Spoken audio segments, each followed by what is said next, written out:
Sosok Arya Khan, suami baru Pinkan Mambo, beri mahar Rp100.000 sehari-hari jualan singkong.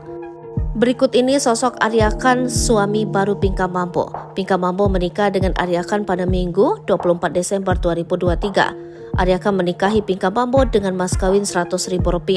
Terkuak Arya Khan merupakan sosok duda yang memiliki satu anak. Diketahui pernikahan Pinkan Mambo dan Arya Khan itu disiarkan langsung melalui TikTok-nya.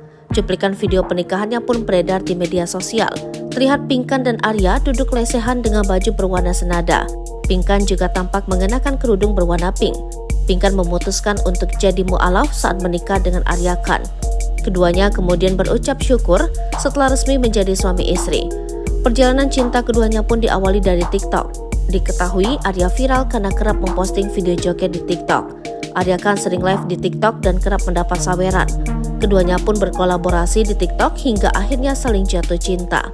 Arya juga pernah mengungkapkan rasa cintanya secara live pada Pinkan Mambo. Kini keduanya pun telah resmi menikah dan jadi suami istri. Dilihat dari akun TikToknya, Arya Khan adalah duda satu anak. Dia berprofesi sebagai penjual singkong di pasar. Arya mengaku terpaksa berjualan singkong demi memenuhi kebutuhan putrinya. Soal rumah tangga sebelumnya, Arya pun pernah mengurai ceritanya. 6 bulan bercerai, mantan istri Arya Khan menikah lagi dengan pria lain. Sementara anaknya ikut dengan Arya karena sang istri sering pergi-pergian. Saat itu, Arya Khan mengaku belum mau menikah lagi karena ingin fokus pada anaknya.